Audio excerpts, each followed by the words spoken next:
Baru gajian kok uang selalu menipis ya. Susah menabung atau sulit untuk manage keuangan. Nah, di sini bareng saya, Dinda Putri Nadia akan membahas bagaimana cara memanage keuangan. Ketika Anda sudah menabung di salah satu bank atau sudah memasukkan uang Anda ke dalam deposito, alangkah lebih baiknya jika Anda memiliki pengetahuan yang luas mengenai manajemen keuangan, di mana kita juga harus mendiversifikasikan aset kita ke yang lebih menguntungkan lagi. Misalkan, kita bisa memasukkan ke beberapa instrumen keuangan seperti ada saham, obligasi, reksadana, dan lain sebagainya.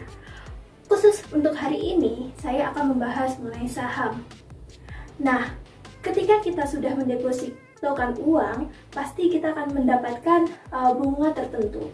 Namun, ketika kita sudah memasukkan uang kita ke dalam saham, pastilah kita akan mendapatkan keuntungan yang lebih besar daripada kita memasukkan ke dalam deposito. Kenapa? Bisa jadi kita untung 5%, 10%, bahkan 50% lebih tergantung dari kinerja harga saham itu sendiri.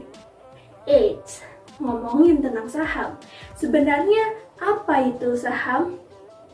Ya, saham itu sebenarnya adalah surat berharga yang menunjukkan atas hak kepemilikan suatu perusahaan. Jadi, misalkan saya membeli suatu saham dari perusahaan Telekomunikasi Indonesia atau TLKM, yang artinya saya juga memiliki perusahaan tersebut. Nah, menariknya lagi, kalau ketika kita berinvestasi di suatu saham, selain kita memiliki hak milik, kita juga memiliki hak suara, bergantung dari seberapa besar kepemilikan kita. Nah, selain itu, investasi saham atau ketika kita memasukkan uang kita ke dalam saham sebenarnya ada dua tipe. Akankah kita akan menjadi seorang trader saham atau kita hanya sebagai investor saham? Trading dan investasi adalah dua hal yang berbeda. Ketika kita akan berinvestasi, tujuan kita adalah untuk jangka panjang. Jadi, fokusnya adalah buy and hold.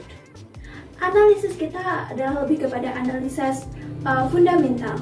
Jadi dilihat bagaimana manajemennya, bagaimana rasio keuangannya, bagaimana profitabilitasnya, bagaimana kinerja perusahaannya, hutangnya, dan lain sebagainya yang bisa dilihat dari ROE, PER, PBV, dan lain sebagainya. Ketika kita memutuskan untuk menjadi seorang trader atau kita akan men-trading saham itu, maka fokus kita adalah untuk jangka pendek. Jadi, analisis kita adalah dengan analisis teknikal. Sebenarnya, analisis teknikal dan fundamental mereka saling melengkapi. Akan tetapi, ketika kita fokus untuk trading, analisis teknikal lebih kita pergunakan. Lalu, apakah analisis fundamental tidak digunakan ketika saat trading? Menurut saya, perlu digunakan sih, tapi hal ini tergantung dari masing-masing orang ya. Jadi, trading sebenarnya terdapat beberapa tipe.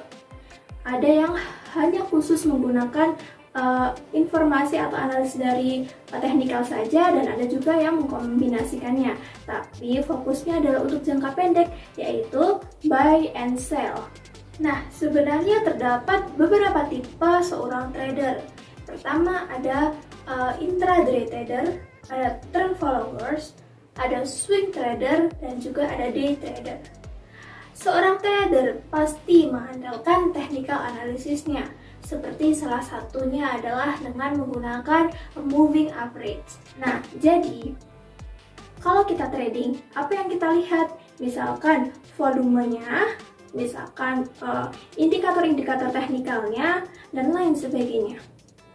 Nah, sekarang kalau misalkan kita mau trading, kapan kita akan membeli suatu saham tertentu dan kapan kita akan menjualnya?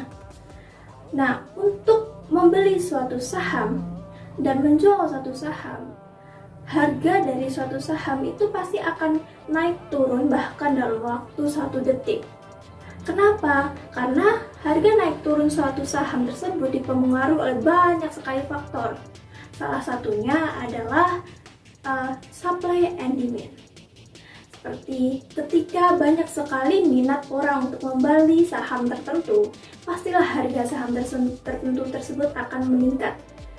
Dan jika orang berbondong-bondong menjual saham tersebut, yang artinya supply-nya lebih besar, maka otomatis harga saham tersebut akan turun. Jadi, ketika kita adalah seorang trader, belilah saham ketika saham tersebut sedang turun, dan jualah saham ketika saham tersebut sedang meningkat. Nah, kenapa kita harus trading saham? Seperti yang saya jelaskan sebelumnya, trading membeli saham artinya kita memiliki hak atas kepemilikan perusahaan tersebut. Semakin besar kepemilikannya, semakin besar pula hak suara kita. Dan selain itu, dengan trading kita akan memiliki potensi keuntungan yang lebih cepat daripada investasi. Kenapa? Karena trading jangka waktunya adalah lebih cepat. Jadi kita beli, bisa jadi besok kita langsung jual dengan harga tertentu. Jadi kita akan mendapatkan gain. Lalu apa itu gain? Gain adalah selisih harga jual dikurangi harga beli. Ketika Anda membeli suatu saham dengan harga 800 dan Anda menjualnya dengan harga 1000, maka Anda mendapatkan gain sebesar 200. Begitu. Nah, apakah ketika kita trading saham kita juga dapat bagi hasil dari keuntungan suatu perusahaan atau yang disebut dengan dividen?